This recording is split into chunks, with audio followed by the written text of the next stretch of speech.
Qu'est-ce que le burn-out? Comment l'éviter? Comment en sortir? Quels sont les symptômes? Comment le prévenir aussi? Dans cet épisode, je reçois Magali Normand, qui est coach en burn-out. Elle vient nous partager son expertise sur le sujet et aussi ses expériences en toute vulnérabilité afin que tu puisses avoir les clés de connaissance de toi pour éviter ces situations de mal-être profond. Bien le bonjour, chers auditeurs et auditrices. Je suis ravie de vous retrouver aujourd'hui sur le podcast Awake avec Magali, qui est coach en burn-out. Bonjour Magali, bienvenue à toi sur le podcast. J'ai envie tout de suite de commencer par te demander quelle est ton intention pour cet épisode ensemble. Eh bien déjà, bonjour Valentine, bonjour à vous, merci pour l'accueil, pour l'invitation. Et quelle est mon intention aujourd'hui? C'est un peu dans l'image de ton podcast, c'est également l'intention dans mes messages par rapport au burn-out, c'est vraiment ouvrir les consciences, ouvrir le regard, ouvrir la connaissance que l'on met derrière ce mot. C'est, tu vois, un peu comme les valeurs et le critère de la valeur, c'est-à-dire, OK, la valeur famille, tu vas mettre tes critères et définir ce que c'est une famille pour toi et chacun a une définition différente. Pour le burn-out, en fait, c'est pareil. Quelle est la définition? Tu as la définition de l'OMS, tu as les définitions des médecins, des coachs, des thérapeutes. Chacun met sa définition et c'est important de comprendre ce que c'est. Et la mienne de définition, je la mets même pas par rapport à mon vécu, je la mets par rapport aux histoires des personnes qui en sont sorties et je la mets par rapport au vécu et à comment le vivent aujourd'hui les personnes que j'accompagne. Donc l'intention, c'est ouvrons. Ok, génial. Bon, et avant qu'on parte un peu plus sur ton sujet d'expertise, du coup, qui est le burn-out, peut-être que tu peux nous raconter simplement en quelques mots, qu'est-ce qui t'a amené, toi, à te spécialiser dans ce domaine-là et à aujourd'hui accompagner des personnes qui en souffrent? Alors c'est un peu un parcours atypique, on va dire, mais tout est atypique en fait. Car j'ai pas choisi le burn-out parce que j'ai fait un burn-out. J'ai choisi le burn-out parce que quand j'ai eu mon deuxième licenciement pour inaptitude liée à une maladie inflammatoire chronique reconnue handicap, etc., j'ai décidé en fait de suivre l'instinct que j'avais 10 ans auparavant, donc quand j'avais 30 ans, qui était de me mettre à mon compte et d'aider les personnes. Et par rapport aux relations que j'avais, voilà, je sentais que tout ce qui était accompagnement, coaching, et cetera, c'était quelque chose qui était un peu ce qu'on appelle maintenant la zone de génie dans l'entrepreneuriat. Donc, je suis partie en sophro-coaching, je suis partie ensuite sur des formations de PNL et d'hypnose parce que je sentais que le coaching, il était quand même orienté solution, mais pas assez. Il y avait quand même des choses bloquantes dans le présent qui étaient liées au passé et je sentais qu'il y avait quelque chose que je pouvais faire aussi sur ça. Donc, je suis partie également sur la PNL et sur l'hypnose. Et dans ces formations, j'ai libéré tous mes bagages, tous mes traumas, toutes mes douleurs, voilà, tout ça. Je me suis fait ma thérapie en fait pendant mes formations professionnelles. Et quand je suis sortie de là, je dis, voilà, maintenant, je veux aider les personnes qui ont des douleurs chroniques, qui ont des douleurs invisibles, des choses comme ça, ces maladies-là. J'aimerais les aider à percevoir la maladie autrement. Et puis, quand tu fais ta recherche de cible, quand tu cherches un peu ta clientèle idéale, etc., quand tu montes comme ça ton projet, je me découvre en fait que j'ai pas envie d'accompagner ces gens-là. Leurs problématiques, leurs blocages, etc., en fait, ça me parlait pas. Limite, ça me remettait moi dans la maladie, alors que justement, j'en sors et c'était pas possible. Donc là, d'ailleurs, c'est là où on a commencé avec Ludo. Ça a été, moi, je veux travailler sur ça, sur ça, sur ça, mais alors ça répond à qui? Alors j'ai recherché les douleurs, les épuisements, le stress post-traumatique, la gestion émotionnelle, puisque tout était sur l'émotion dans ma manière de percevoir les choses. Et puis tout ça est sorti burn-out, burn-out, burn-out. Ok, on va y aller. Et de là, tu fais tes entretiens exploratoires, tu parles à des personnes qui l'ont vécu, etc. Je commence à monter un peu mon premier accompagnement, je commence à accompagner les premières personnes. Et puis, je parle avec une cliente en séance. Et là, la lumière dans la tête. Mais en 2008, j'ai fait un surmenage. Il y avait marqué surmenage sur mon arrêt de travail.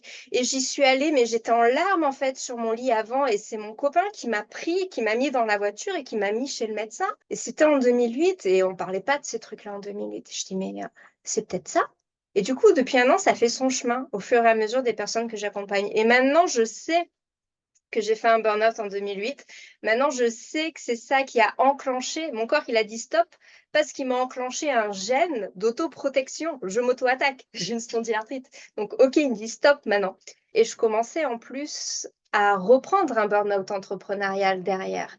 Et d'avoir eu cette prise de conscience, j'ai commencé en fait à y voir plus clair et à utiliser mes propres outils que je donnais en conseil sur moi, à voir que ça marchait. Du coup, ça m'a permis d'être encore plus précise dans l'accompagnement et c'est comme ça, en fait, c'est le burn-out, en fait, qui est venu à moi, j'ai plutôt l'impression. Parce que j'ai quand même fait 10 ans de déni de stress, entre 2008 et 2018 pour accepter qu'en effet, j'étais stressée au travail. J'ai mis 10 ans à le reconnaître et du coup, tu fais le calcul entre 10 ans, entre 2018 et 2021 et 2022 pour dire, «Ah mais en fait, c'est un burn-out.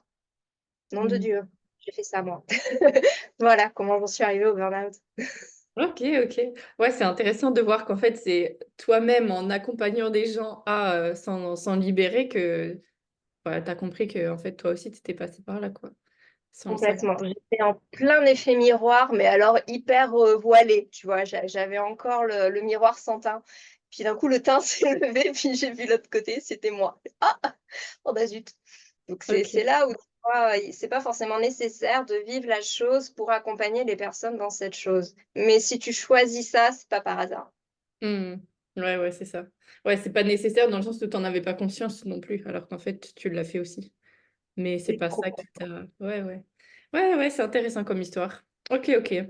Bon et du coup, pour qu'on puisse clarifier, directement, tu parlais qu'il y avait différentes définitions aussi, au burn-out. Toi, comment est-ce que tu le définis? Quel sens ça prend? Et puis, on creusera après, pour savoir comment on le repère, comment on le guérit et tout ça. OK. Alors comment je le définis? Donc physiquement, c'est vraiment, du surmenage, de l'épuisement mental, de l'épuisement physique. On se reconnaît plus, il y a une perte de sens et cetera et cetera. Je le définis pas comme une maladie, je le définis plutôt comme un symptôme d'un comportement qui n'est plus adapté à la réalité du présent. Et parce que tu n'as plus un comportement adapté à qui tu es, mais que tu as un comportement décalé, c'est comme si tu étais et dans le passé et dans le présent au niveau de tes valeurs et au niveau de tes ressentis, que tu vas faire le burn-out parce que tu seras en tel conflit intérieur que tu vas te couper de ton corps, te couper de tes émotions pour continuer à avancer dans ce truc qui te correspond pas, jusqu'à ce que, ton corps il dit: «On va pas se dédoubler, tu as besoin de tes émotions, tu as besoin de ton énergie, tu as besoin de vibrer, de vivre», et d'où d'ailleurs certainement ce sentiment de perte de sens qui vient, ce sentiment de déshumaniser le travail et d'être déshumanisé, d'être dans ce mode automatique, d'être ce robot. Parce qu'on s'est coupé de la partie vivante de nous-mêmes et la partie vivante, c'est nos émotions. La partie vivante, c'est nos ressentis physiques, c'est tout notre sensoriel, c'est nos 5 sens minimum et voilà, c'est ça en fait. Le burn-out, c'est quoi? C'est vous vous êtes coupé de vous-même. Oui, j'aime bien ta définition parce qu'il y a le burn-out au travail, je pense que c'est celui dont on parle le plus, mais en fait, ça peut arriver dans tous les domaines de notre vie, non? Oui, parental aussi et franchement chapeau parce que quand tu fais un burn-out professionnel, tu te mets en arrêt de travail, tu retournes chez toi. Quand tu fais un burn-out parental, tu fais quoi des enfants? Comment tu fais? Et là, franchement, chapeau pour les mamans, mais gros respect, quoi. Et puis, tu as le burn-out étudiant qui commence à être reconnu et il était temps parce qu'on oublie que ces jeunes, ils font des études pas forcément choisis. Ils savent pas forcément, que c'est vraiment leur voie. Ils sont déjà dans ce doute. Ils ont pas construit toute leur identité encore. C'est toujours en cours. Ils sont dans ce truc de: «Je suis sur les croyances de la famille, mais je veux chercher mes propres croyances. Je me suis construit sur les valeurs de où j'ai grandi, mais je cherche aussi mes valeurs» et à côté de ça, tu fais tes études, on te demande de te projeter. Tu sais pas si dans 5 ans ou dans 10 ans, tu y seras toujours et à côté, tu as les problèmes financiers, le fait de gérer un travail, de gérer gérer ton studio alors que peut-être que tu es même pas prêt, qui est peut-être payé par les parents et peut-être que derrière, du coup, tu culpabilises parce que tu as une vie un peu indépendante, mais tu es pas vraiment prêt et c'est super chaud. Perso, j'ai pas eu je peux le dire ou pas? On est sur un podcast. Dis-le, J'ai pas dis-le, on est un podcast, on dit tout. OK. J'ai pas eu les couilles de le faire. Perso, moi les études, je suis restée en BTS, je flippais trop de faire l'université, d'être confrontée à tout ça, j'étais pas prête. Et je l'ai pas fait. J'ai pas de regrets. J'ai fait un autre parcours professionnel. J'ai eu d'autres solutions qui me sont venues, qui m'ont permis de m'accomplir et d'arriver là où je suis aujourd'hui. Donc, j'ai aucun regret. Mais chapeau, je trouve ça super dur. Et c'était il y a 20 ans. J'imagine pas aujourd'hui avec toute l'actualité d'aujourd'hui, quoi. Mm. Ouais, ouais. Et du coup, en termes de symptômes peut-être plus précis pour savoir, ok, ben, est-ce que moi je suis en burn-out là ou pas, comment est-ce que ça peut se manifester? Hmm. Tu as plein de signes différents. Le premier que tu vas écouter et que tu vas mettre de côté, ça va être ta fatigue. C'est quoi la différence entre une fatigue normale et une fatigue qui montre qu'il y a un problème? Ben, c'est une fatigue que tu ne récupères pas en un week-end ou en une nuit. Une fatigue qui s'installe, c'est une fatigue qui n'est pas normale. Ça veut dire que tu ne respectes pas ta biologie. Notre corps, c'est pas une machine. Et même les machines, il faut faire des resets, il faut les éteindre, il leur faut une prise d'électricité ou éolienne ou machin truc. Donc même une voiture électrique a besoin de sa prise, a besoin de son shoot de repos. Le corps, c'est pareil. Donc si tu ne le recharges pas suffisamment et si tu ne le recharges pas comme il a besoin, tu rentres dans une fatigue que tu ne récupères pas. Et là, c'est le début. Le début que tu captes, bien entendu. Et ta phrase piège, c'est bah, je récupère après l'examen, je récupère après les vacances, je vais récupérer ce week-end, je vais chez mes parents, je vais profiter, je vais me nettoyer l'esprit. 2 jours, ça va pas suffire si ça fait 2, 3 mois que tu tires sur ta corde. Et ça, c'est la première chose. Si tu as déjà passé ce cap-là, donc déjà, tu vas avoir tous les symptômes physiques liés à ta fatigue, tu vas avoir des changements au niveau de ton sommeil.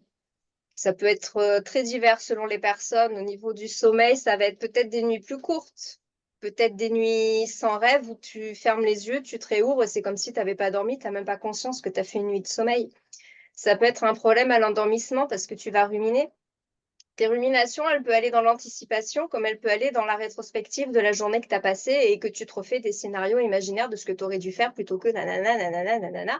Ou alors l'anticipation est demain si, mais par contre, s'il me dit si et que dit ça alors que j'ai pas préparé le truc et voilà, passer, voilà, c'est juste deux peurs différentes selon si les ruminations sont vers l'avant ou vers l'arrière. Donc, tu as ça également en signe au niveau du sommeil. Et puis, tu as la manière dont tu te réveilles. Est-ce que tu te réveilles en te sentant en forme de suite? Est-ce que tu te réveilles avec le besoin de prendre un temps avant de te lever? Quand tu te lèves, est-ce que c'est lourd? Est-ce que c'est raide? Ou est-ce que c'est normal? Tu as tout ça en fait en signe également. Mais on n'y prête pas attention. Donc ça aussi, on met de côté. Bah, j'attendrai les vacances. Ouais, je prendrai un cachet. Ouais, je me prendrai une tisane. Ouais, je me prendrai l'huile de CBD. Ouais, machin. Ok, d'accord.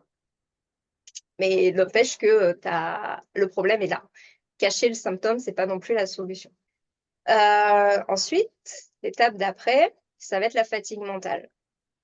Ça va être le brouillard, les problèmes de concentration. Tu vas avoir l'impression de faire la même chose avec plus de temps. Du coup, tu vas essayer de faire encore plus de choses pour rattraper le retard. Et du coup, tu rentres dans le cycle infernal de la to-do list qui n'en finit pas et de cette impression à la fin de la journée que tu n'as rien fait. Et celle-là d'impression, eh ben, elle va commencer à faire baisser ta confiance, à faire baisser ton estime. Tu vas commencer à douter de toi, tu vas douter de tes compétences, etc. Et bim, tu es dans la spirale. Et puis, il y en a plein d'autres. Mais là, ce sont les plus faciles à voir et les plus faciles à ignorer d'ailleurs. Ouais, c'est pour ça du coup que ça traîne en longueur et qu'après ça prend des proportions plus grandes. En gros, tu vois, généralement, on entend des cas ou des témoignages de gens qui ont dit oui, ben moi je me suis mis en arrêt parce que j'étais incapable de me lever le matin ou il y avait vraiment une action du corps qui bloquait en fait cette mise en action. Du coup, ma question c'est qu'est-ce qu'on peut mettre en place pour ne pas avoir besoin d'en arriver là? Et où est-ce qu'on a besoin d'en arriver là pour se rendre compte qu'il y a un truc qui va pas et qu'il faut qu'on agisse, tu vois? Alors ça, c'est la grande question. Ouais. Est-ce qu'on va jusque-là ou pas et est-ce que c'est dans l'intérêt d'y aller? Alors déjà, ce que j'ai repéré par rapport aux personnes que j'ai interviewées et les personnes que j'ai en accompagnement, c'est que entre le craquage et les premiers symptômes, il y a une période de 6 mois à 1 an. Donc il y a beaucoup de steps. Euh, donc déjà, ça n'arrive pas du jour au lendemain. C'est juste que là, tu n'as plus le choix et du coup, tu prends conscience. Et avec les questions, tu te rends compte que les symptômes sont là depuis très longtemps, voire 2, 3 ans même des fois. Et c'est là qu'ils disent, ah mais en fait, j'en ai fait un, bah comme moi, tu vois, ah mais en fait, maintenant que tu me le dis, c'est pas mon premier, c'est mon deuxième. Ok, d'accord. Donc ça arrive aussi, ces surprises-là. Maintenant, est-ce qu'il faut l'arrêter ou est-ce qu'il faut aller jusqu'au craquage?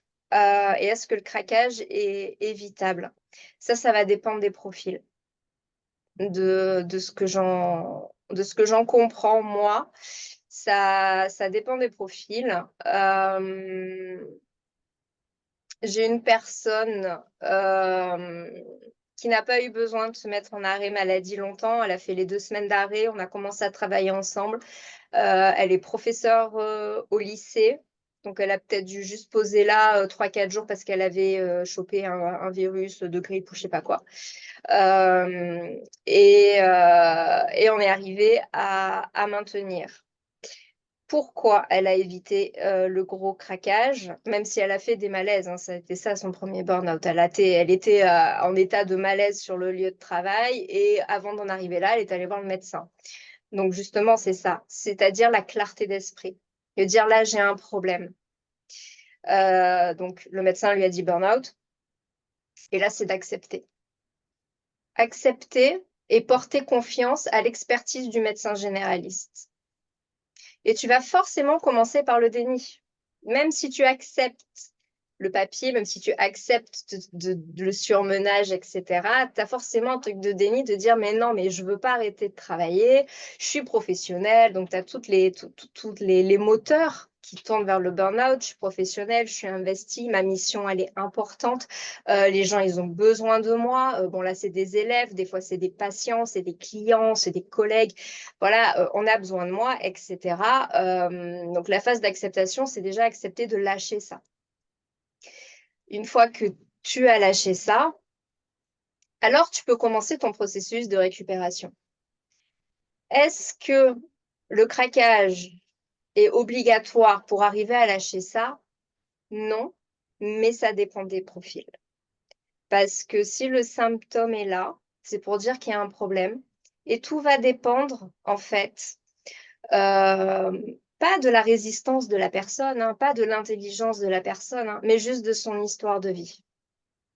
Si dans son histoire de vie, le corps sait qu'il n'a pas d'autre solution que ça, pour que la personne s'oblige à arrêter de se faire du mal, parce que c'est ça le burn-out, il est là pour te dire arrête de te faire du mal, quoi. Donc si tu as besoin d'aller jusque-là pour arrêter de te faire du mal, ton corps t'amènera jusque-là. Si par rapport à ton histoire de vie, tu as conscience que tu te fais du mal et que tu as les outils et les croyances qui vont t'aider à essayer de désamorcer, alors tu peux l'éviter. Mais l'accompagnement est indispensable parce que ça veut dire que tu te mets en conflit avec ton passé, avec tes croyances passées et que tu en as conscience que tu es OK de travailler dessus, mais forcément, ça va te prendre de l'énergie. Donc, c'est toute une gestion importante à avoir. Donc, pour le moment, la manière dont je perçois la chose et comment je travaille avec cette personne-là, ça fonctionne. Mais c'est une personne qui n'a pas eu de psychotrauma derrière. C'est une personne qui n'a pas de psychopathologie derrière. C'est une personne qui a une vie stable, normale, unie, avec de l'appui, avec du soutien et qui vit un moment difficile.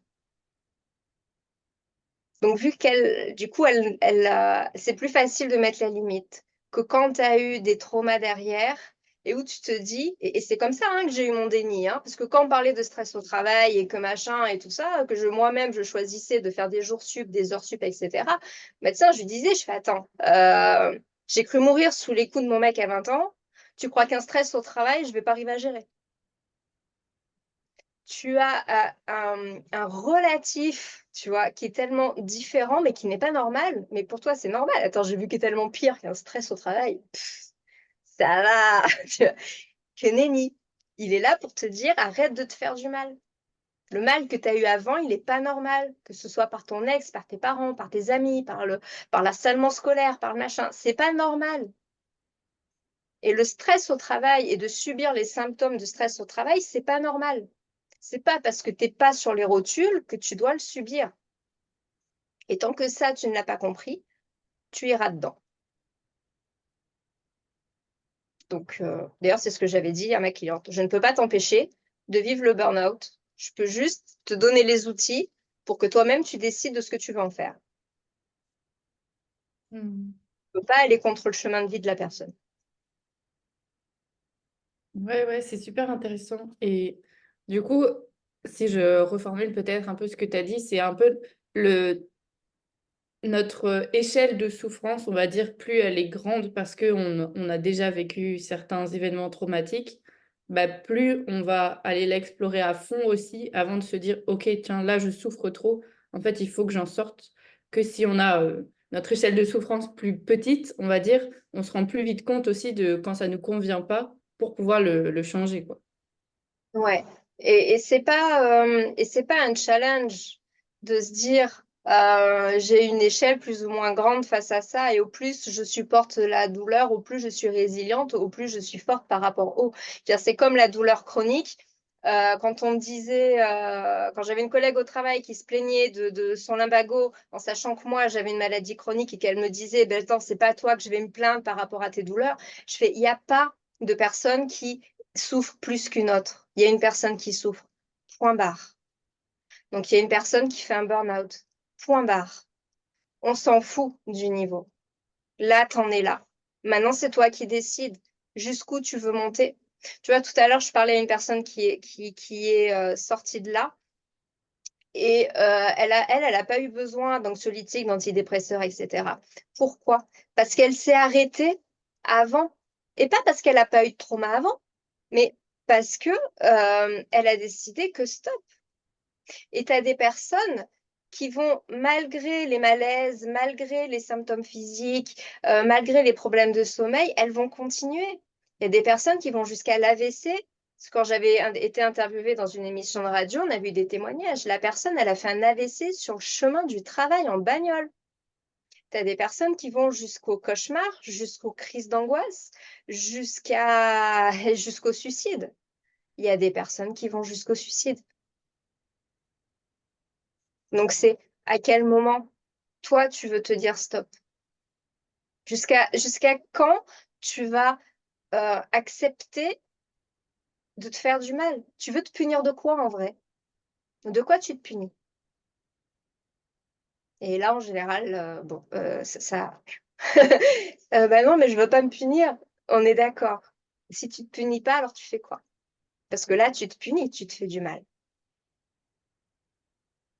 Donc, c'est ça. Il y a rien à prouver à personne, que ce soit aux parents, que ce soit à l'employeur, etc. Quand on est dans cette démarche-là, ce qu'il faut se demander, c'est quand on se met la pression pour les autres, ben, c'est te demander si cet autre, il a vraiment envie que tu te fasses du mal à ce point-là pour lui. Si la réponse est oui, c'est que la personne est toxique, dégage-la. Jamais tes parents, jamais tes amis ne voudront que tu te mettes à te faire souffrir pour eux. C'est pas normal sinon. Et ça aussi, il faut recadrer. T'as combien d'enfants qui subissent de la maltraitance parentale, qui n'ont pas conscience que c'est de la maltraitance? Et c'est des années de thérapie pour faire accepter, de dire, mais en fait, j'ai aimé des parents qui étaient maltraitants vis-à-vis de moi. J'imagine même pas ce que ça peut être. Mais sans aller jusqu'à ce stade-là, euh, si tu dis à ton ami, je peux pas venir à cette soirée parce que là, je suis vraiment pas bien, j'ai besoin de m'isoler, et que la personne en face, elle te fait culpabiliser parce que tu prends soin de toi, peut-être avoir une discussion avec elle pour lui dire que le respect, c'est écouter le besoin de l'autre. Et toi, tu comprends bien son besoin de partager un moment avec elle, mais euh, quel ami elle veut avec elle. Et pour parler encore plus concrètement de ça, quand j'étais en arrêt maladie, donc j'étais sous codéine, sous des opiacés, etc. Et du coup, j'avais des amis qui venaient à la maison quand j'étais comme ça. Et puis du coup, bah, moi, j'étais un peu shootée, donc on était assis, puis juste on papotait, puis bah, elles me racontaient tout un peu leur vie. Et puis un jour, je suis sortie de là, et j'ai fait de la rémission, et j'ai appelé les copines, venez, on sort et tout, machin. Et là, j'ai pu être moi. J'ai pu être rigolote, j'ai pu être vivante, j'ai passé une super soirée. Et j'ai une amie qui m'a dit, bah, tu sais quoi, moi, j'ai pas passé une super soirée parce que je t'ai pas reconnue et que je préférais la personne qui avait sur le canapé. Et j'ai dit, mais ça veut dire que tu me préfères quand je suis défoncée, quand je suis sous codéine et quand je suis malade. T'es pas une amie, t'es peut-être une amie, mais t'es pas celle que je veux. Parce que je ne suis pas elle. Moi, je suis celle que t'as pas aimé voir dehors. Et c'est elle que je vais retrouver quand je vais être en rémission. Pas celle qui passe sa journée à t'écouter pendant que tu racontes tes problèmes. Et ben voilà, c'est ça. Parlez avec les gens. Vous mettez pas la pression en imaginant que, demandez-leur. Expliquez-leur ce que ça vous coûte. Parce que c'est votre vie, c'est votre santé. Mhm. Ouais, J'arrête merci. là. Non, mais je trouve que c'est un sujet passionnant et merci pour tous tes partages aussi parce que c'est une question que j'avais envie de te poser. Bon, tu en as déjà répondu en partie, mais on parlera après une fois qu'on est en burn-out, comment on s'en sort. Mais avant même d'y arriver, voilà, on a parlé des symptômes. Comment est-ce qu'on peut prévenir aussi cet état de burn-out? Tu as pu l'évoquer en voilà, se posant les bonnes questions. Mais concrètement, comment est-ce qu'on peut faire dans notre quotidien pour éviter bah, voilà, de rencontrer cet état de fatigue et puis d'aller jusqu'au burn-out? Tout ce que l'on conseille, tout ce qu'on te conseille sur les réseaux et qui te rappelle que tu as 8 domaines de vie, qu'il faut t'aérer, qu'il faut vivre, il faut et là, après, c'est propre à chacun. Chacun a ses activités. Chacun a son moyen de se retrouver. Quand on dit vivre, on ne dit pas sortir et se murger la gueule, parce que ça, c'est fuir. Quand on dit vivre, c'est faire des activités sportives qu'on aime, s'entourer des gens qu'on aime, apporter de la joie, apporter du calme, apporter du repos mental, apporter du repos physique, tout en apportant des moyens de se défouler, de lâcher les nerfs. Alors ça peut être n'importe quoi, ça peut être faire du sport, partir un week-end au ski avec les amis, faire un after-work à la maison, faire un karaoké, partir en nature, s'asseoir, embrasser un arbre, aller en mer, se poser, méditer, faire de l'art-thérapie. C'est libre à chacun. Le tout, c'est dans sa journée, arriver à se créer ces moments de pause. Comme je disais au début, c'est recharge. Voilà. Et ça, c'est tous les jours et plusieurs fois par jour, surtout dans le rythme où on est aujourd'hui. Donc, c'est choisir par rapport à son rythme normal, si on travaille plutôt le matin ou plutôt l'après-midi ou plutôt le soir. Et combien d'heures? Parce que à côté, ben, qu'est-ce que tu as envie de faire? Est-ce que tu as peut-être envie de faire des étirements, de la méditation, faire du journaling? Est-ce que tu as envie de te mater une série, de lire un bouquin?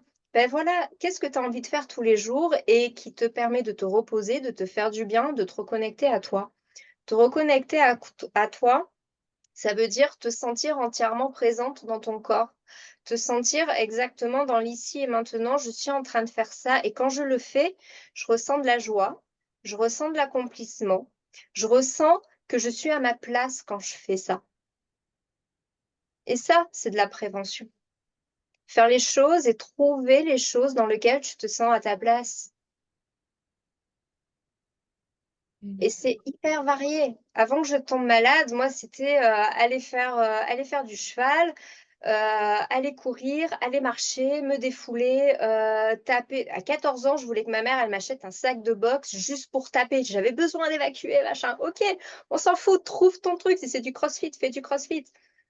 Et si le corps te lâche, ça ne veut pas dire que tu ne peux pas le faire. Et là, c'est tout l'apprentissage que j'ai eu avec la maladie. C'est comment arriver à évacuer tout mon stress et toute mon énergie et toute ma colère et tout ce truc-là, tout ce yang. Comment je fais pour si je peux pas faire ça avec un sport yang et merde, gros dilemme. Et ben, j'ai découvert la relaxation passive, la relaxation active, j'ai étudié le système nerveux, j'ai compris le système parasympathique, j'ai trouvé les mouvements yin, j'ai fait du qigong, je me suis intéressée à la médecine chinoise et j'ai développé ça autrement. Comment évacuer mon yang en nourrissant mon yin? Et c'est un travail que je commence à peine à équilibrer. Ça fait 5 ans, 6 ans que je suis dessus. Donc voilà, c'est tout ça. Trouve ta place à l'extérieur du travail. Parce que ta place n'est pas au travail. Le travail, c'est un moyen qui t'amène à faire ce que tu as envie. Qu'as-tu envie de faire? C'est un moyen, c'est un outil, c'est pas une finalité. Trouve ta place. Ouais, et c'est vrai que c'est un bon rappel aussi de expérimenter, justement, en trouvant ça, bah, il faut tester différentes choses pour trouver ce qui nous correspond vraiment. Et j'ai bien aimé aussi ce que tu as dit, c'est de se recharger, mais de le faire aussi plusieurs fois dans la journée. Parce que je pense qu'on est beaucoup à se dire, et moi j'en fais partie, donc je me mets aussi mon petit signal d'alerte de me dire, bah c'est bon, de toute façon, ce soir je vais dormir, donc je vais me reposer. Mais en fait, c'est aussi même au sein de la journée, qu'est-ce que je mets en place pour pouvoir me reposer, me recharger et ouais, entretenir en fait mon énergie. Mm. Et il y a une phrase qu'un de mes formateurs m'avait dit, mais il m'avait jeté ça, genre, c'est normal, mais moi, ça m'a fait tilt. À un moment donné, on était donc toute la matinée de formation. Donc moi, j'arrive le matin, je suis en forme et tout, machin. Mais pour moi, il faut être comme ça toute la journée, tu vois. Putain de croyance. Sinon, si je suis pas comme ça toute la journée, c'est pas normal. Il faut être toujours dans l'énergie. Il faut être toujours en forme toute la journée. Et puis après manger, on repart et je fais, oh, je suis fatiguée. C'est pas normal. Je me regarde, je dis, bah, si, c'est normal que dans ta journée, à un moment donné, tu es fatiguée, à un moment donné, tu l'es pas, c'est normal, hein. Mais il m'a dit ça d'une manière tellement banale et tellement normale. Je me suis dit, bah, ah ouais, ah bah oui, bah c'est normal que la journée, t'aies des moments où où t'es en patate, et puis après, parce que c'est ton cycle de la journée. Et justement, du coup, tu repères ce cycle. Et quand les moments, bah, tu sens que c'est le moment de la journée où tu es un peu plus down, bah, c'est là où tu vas choisir ton moment de repos. C'est là où est-ce que je vais faire ma cohérence cardiaque? Est-ce que je vais m'étirer? Est-ce que je vais faire du sport? Est-ce que je vais bouquiner? Est-ce que je vais me mettre de la musique? Voilà. En fait, biologiquement, si on se réécoute, on a notre cycle. On sait quand est-ce qu'on doit se reposer. Plusieurs fois dans la journée. On le sait. C'est juste qu'on nous a trop dit de ne pas écouter. Ouais, ouais, puis c'est vrai que c'est aussi le schéma de la société un peu. Tu te lèves à telle heure, tu travailles de temps à autant, tu as une petite pause midi, tu travailles comme ça. Alors que t'as pu l'évoquer aussi au début, en fonction de notre cycle, ben parfois on préfère travailler au matin, parfois le soir, il y en a même la nuit. Enfin bon, peut-être qu'ils sont un peu trop décalés, mais on a aussi ouais, des rythmes différents, des fonctionnements différents, alors que on est dans un système où tout doit être comme ça, quoi. Donc je pense que c'est peut-être aussi, bon, une petite parenthèse, mais je pense que c'est peut-être aussi ça que beaucoup vont chercher dans l'entrepreneuriat finalement. Et puis au final, ce qu'on observe, c'est que de nouveau, on se retrouve quand même à répéter ce schéma de ah oui, je dois commencer à travailler à 8 heures, avoir fini à 18 heures, alors que c'était à la base pour pouvoir suivre son rythme aussi, avoir cette liberté. Donc c'est intéressant comme on revient à chaque fois quand même dans des schémas, dans des cases, enfin, dans des codes peut-être qui sont, on pense, rassurants, mais qui nous correspondent peut-être pas forcément, quoi. Surtout si on a choisi de les quitter pour l'entrepreneuriat. Et ça me fait rire ce que tu racontes, parce que c'est exactement la problématique que j'ai eue au début. T'as personne qui te dit ce que tu dois faire, quand tu dois le faire et à quel moment. Personne qui te dit que c'est l'heure de partir, personne qui te dit que c'est l'heure de manger, personne qui te dit que c'est le week-end ou qu'il faut que tu poses tes congés payés. Donc là, si tu ne t'imposes pas ta propre rigueur, ta propre limite, tes propres conditions, si tes propres conditions, tu ne les mets pas en corrélation avec qui tu es, ce que tu aimes faire à l'extérieur du travail, tu vas y aller. Et c'est marrant parce que il y a une personne que j'ai accompagnée pour un burn-out maternel et qui est à son compte. Et elle était en train de partir en burn-out parental, professionnel, parce que quand on est entrepreneur, on est dans notre mission de vie. Donc, ça nous satisfait de travailler. On kiffe ce qu'on fait. Alors, on y va, on y va, on y va, on y va, et on ne se met pas de limites. Mais la satisfaction, elle ne doit pas se trouver que dans le travail. Parce que le travail, à lui tout seul, ne va pas répondre à tous nos besoins. Et c'est là où c'est important de se connaître. Donc déjà pour trouver son rythme et trouver ses limites et respecter les limites qu'on se met, mais aussi c'est trouver les autres domaines, les autres activités dans lesquelles on trouve une satisfaction équivalente quand on est entrepreneur, de manière à avoir envie de stopper le travail et de respecter son rythme. Et c'est certainement pour ça, et là, tu as plus d'expérience que moi et plus de connaissances avec d'autres entrepreneurs que moi, mais c'est sans doute pour ça qu'au début, on est comme ça dans notre activité. On monte, plein d'énergie, on va à fond, à fond, à fond, et pouf, le corps il lâche. On va à fond, à fond, à fond, et hop, le mental il lâche. On va à fond, voilà. Et le but, c'est pas d'être une ligne droite, mais c'est d'avoir un rythme un peu plus normal. Ouais, ouais. Et J'écoute attentivement parce que c'est un peu mon problème. Et en tout cas, le challenge du moment, mais je pense je vais pas dire de ma vie parce que ça fait pas assez longtemps, mais c'est un peu cette question, comme tu as pu le dire aussi avant, c'est qui je suis en dehors de ce que je fais. Et ça, je pense que ça peut parler à tout le monde, peu importe le métier, mais même quand on se présente, tu vois, tu fais quoi dans la vie? Ah, bah je suis ceci, je suis cela. On se définit toujours par notre étiquette travail. Donc je trouve que c'est vraiment une grande question de qui je suis en dehors de... Et comme tu dis, bah, ça nous permet de pouvoir expérimenter ailleurs. Ok, hein, tiens, en fait, j'existe aussi cette version-là ou cette version-là, où il y a aussi ça qui me nourrit en dehors des actions et comme tu l'as très bien expliqué aussi de l'accomplissement, quoi. carrément. Et je me suis amusée justement avec ça. Cette question de quand tu te présentes et qu'on te demande qu'est-ce que tu fais et que tu réponds pas par ta casquette professionnelle, mais par ta casquette humaine. Bah moi, bah écoute, je me fais plaisir, je vois mes amis, je partage, je voyage, je découvre le monde, etc. Mais en face, les gens, ils comprennent pas. Mais c'est pas ce que je lui ai demandé. Et là, je fais oui, mais moi, je m'en fous.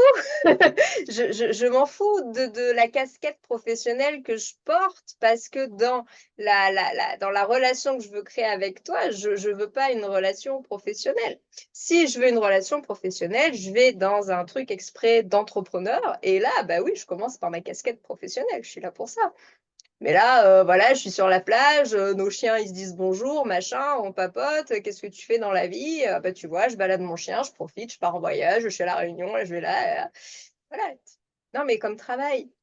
Ah, ah, c'est compliqué. T'es sûr que tu veux savoir? Mais oui, c'est ça aussi qui est marrant. C'est toi, comment tu te définis si tu ne définis pas par ton travail.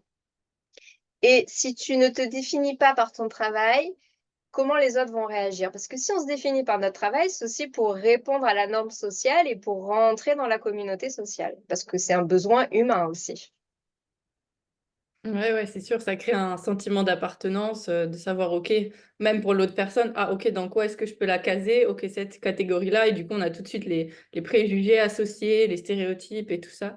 Mais je trouve que c'est une belle manière aussi d'éveiller les consciences, en fait, que de répondre à ces questions-là autrement, finalement, et de s'amuser avec. C'est aussi une petite manière, en soi, de trouver de la joie et puis d'engager la conversation autrement, puisque, comme tu dis, si l'autre, elle réagit en mode, ah, bah, en fait, je m'attendais pas à ça, bah, ça l'a fait percuter sur le moment, mais c'est aussi une petite graine qui est semée, quoi, certainement.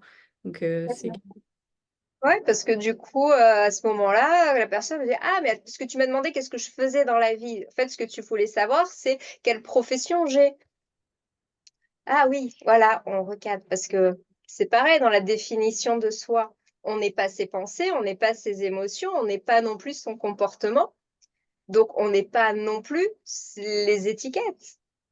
Je suis maman. Non, tu es une personne qui élève des enfants et qui a eu des enfants. Mais tu es plus qu'une maman dans tout le système.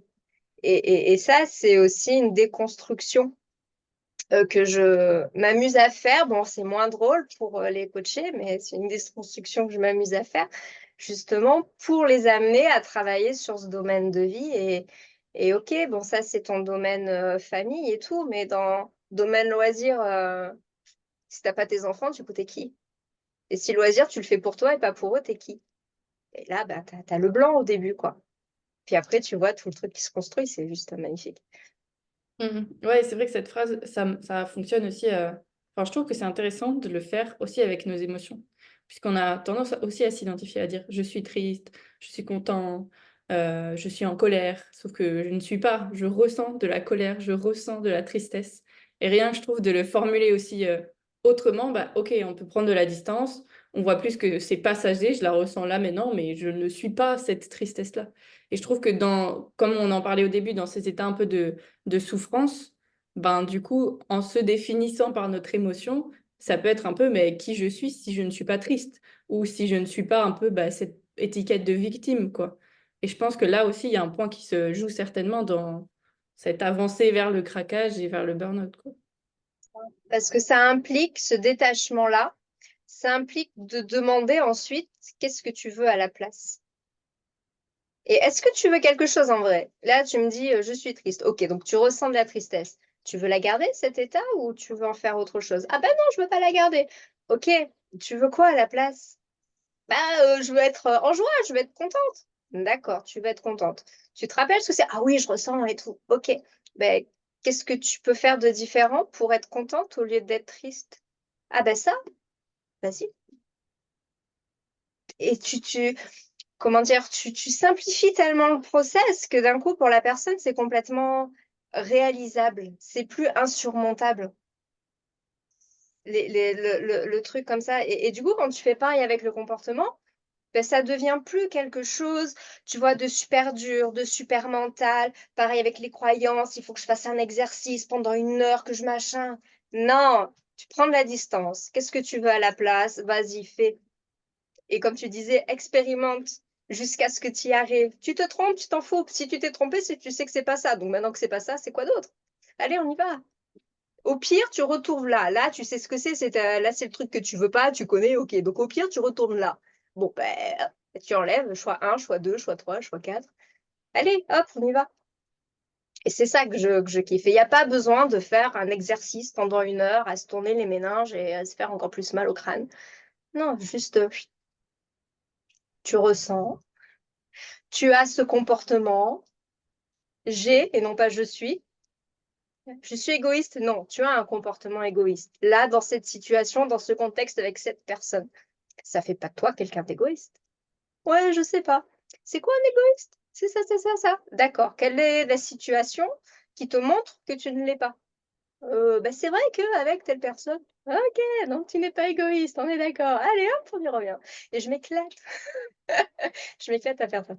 Ouais, et j'adore en fait à quel point, quand t'entends, genre, c'est d'une simplicité, mais en soi, ça n'a pas besoin d'être complexe. Et c'est pas parce que ça nous rend pas, comme tu as pu le dire aussi avant, meilleur ou plus fort ou plus résilient que de dire, oh, j'ai vécu un parcours compliqué, des années de thérapie. Oui, parfois il y en a besoin, mais en fait, ça peut se faire tout simplement comme tu l'as expliqué, quoi.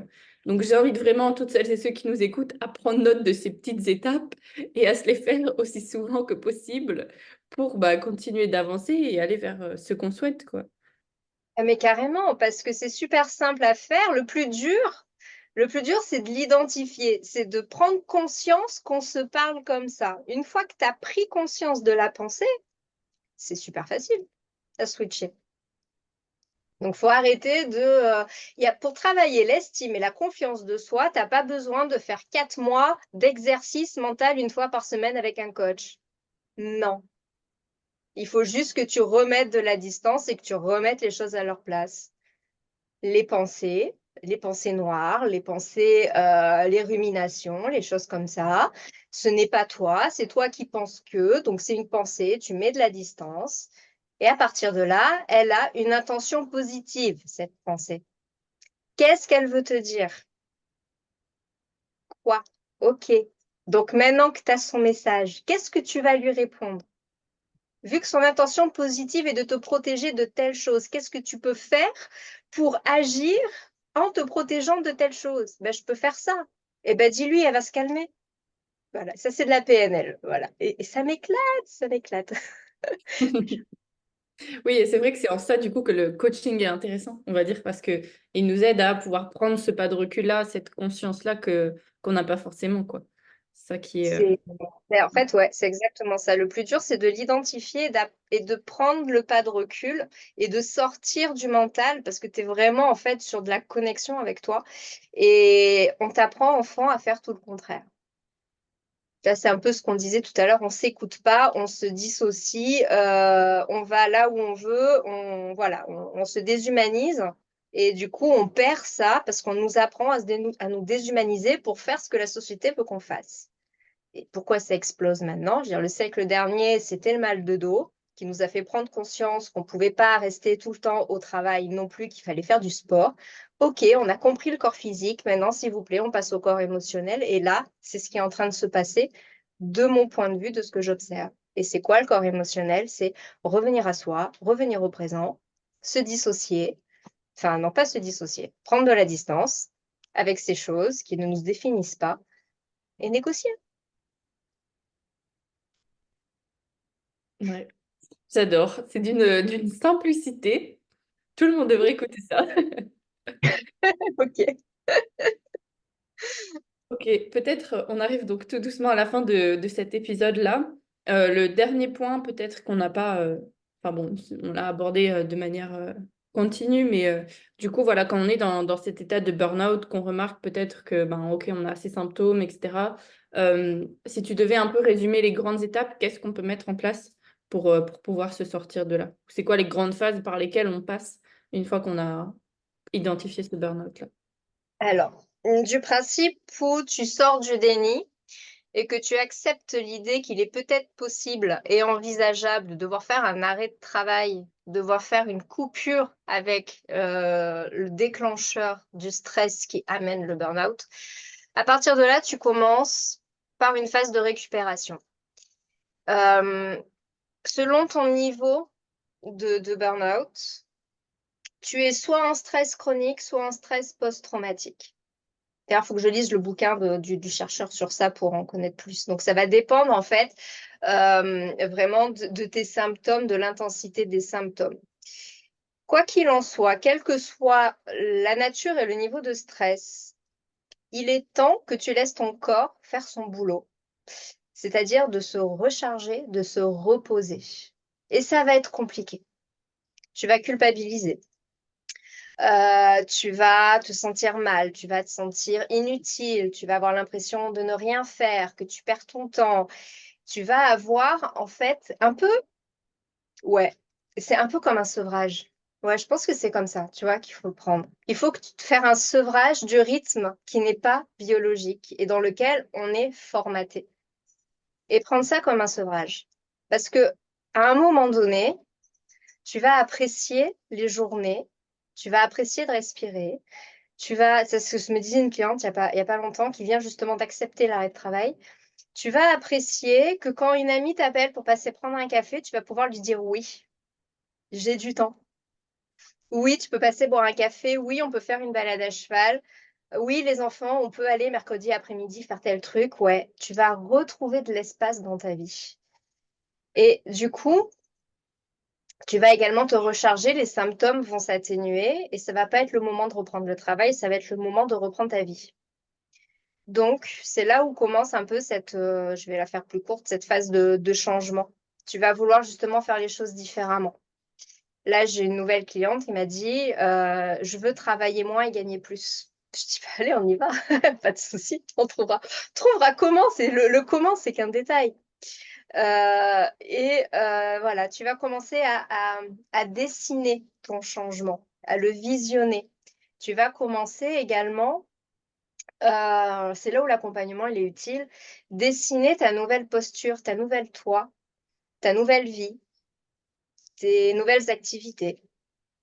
Et une fois que tu as fait ça, et que du coup, tu es en forme, parce que pendant que tu construis tout ça, tu te retapes et tu désamorces ton système nerveux, parce qu'il y a tout un système derrière. On ne va pas rentrer dans le détail, sinon on en a pour 2 heures.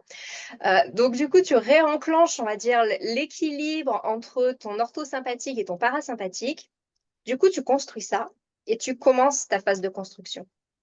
OK, je sais vers quoi je veux aller, je sais quelles sont mes valeurs, je sais qui je suis aujourd'hui, je sais ce que je ne veux plus. Et je commence à savoir ce que je veux. Alors tu reconstruis et c'est là où, comme tu disais, tu commences à expérimenter. Tu vas peut-être faire un choix qui va te faire comprendre que c'est pas le bon, ben, c'est pas grave, tu réadaptes et tu refais, etc. On a quand même la chance d'être dans une société où tu peux rebondir, où tu as des solutions. On n'est pas comme aux États-Unis où quand tu n'as plus de travail, tu es sur le trottoir avec ta tante. Et ça, faut pas l'oublier. On a tendance à se plaindre, autant des gens qui profitent du système que se plaindre que finalement on n'a jamais rien. Mais pour avoir été sous bon alimentaire pendant 3 mois, je peux te dire que quand tu finis dans la merde, tu es bien contente d'avoir le système. Parce que quand je suis tombée malade et que j'ai dû faire toutes les procédures de licenciement et d'arrêt maladie, etc., je me suis retrouvée avec peanuts pendant 3 mois, le temps que la Sécu reprenne le relais. Et ces 3 mois, j'avais rien. Et là, merci la mairie, merci le conseil régional. Donc, des solutions financières, tu en trouveras tout le temps. Et l'important, c'est que toi, tu expérimentes et que tu fasses en fait le bénéfice de ta phase de changement et ta phase de récupération. Mais il ne faut pas brûler les étapes. Sinon, tu réapprends la leçon, tu retournes au point de départ, tu te refais le burn-out. Et on recommence jusqu'à ce que ça rentre. Voilà. Ok, ok. Merci beaucoup, Magali, pour tout ça, pour toutes ces clés aussi, je pense, et ces belles prises de conscience. Peut-être parfois des trucs qui ont pu dire, ah, pourquoi elle me dit ça? Tiens, qu'est-ce que ça fait écho chez moi? C'est aussi intéressant peut-être à observer. La dernière question que j'ai envie de te poser, qui est un peu la question signature du podcast, c'est, selon toi, quelle est la clé de l'épanouissement? L'amour, que ce soit en soi et autour de soi et dans ce qu'on se reçoit. Ouais, pour moi, c'est ça. C'est le driver. Ok, ok. C'est en plus chouette parce qu'on enregistre cet épisode le jour de la Saint-Valentin. Donc c'est très joli aussi. Bon, l'épisode il sortira un peu plus tard, mais le jour où on l'enregistre, c'est un jour d'amour, donc trop chouette. Je suis dans le thème. Voilà, c'est dans le thème. Où est-ce qu'on peut te retrouver, Magali, si on a envie de suivre ton travail et peut-être d'en savoir un peu plus aussi sur ce que tu proposes? Alors, on peut me retrouver sur Instagram, c'est là où je suis la plus active, sur ma coach 974. Et également, donc là, ce mois-ci, commence à sortir mon podcast, Transforme ton burn-out en levier, où justement, il va donc évoluer tout au long de l'année avec des interviews de professionnels, avec également des témoignages de personnes qui en sont sorties et également certaines thématiques qui me tiennent à cœur. À un moment donné, je vais peut-être voir un truc qui m'énerve, je vais prendre le micro, je vais vider mon sac et je vais le poster et on verra. Mais voilà, toujours dans cette optique, on est là pour ouvrir, on est là pour trouver des solutions, on est là pour voir que c'est juste une étape et que c'est pas un monstre si gros que ça et si méchant que ça. Un peu, tu vois, les monstres peluches de Monstres et compagnie. J'adore l'image. Ouais. Pas trop bien, je mettrai tous les liens du coup dans la description du podcast.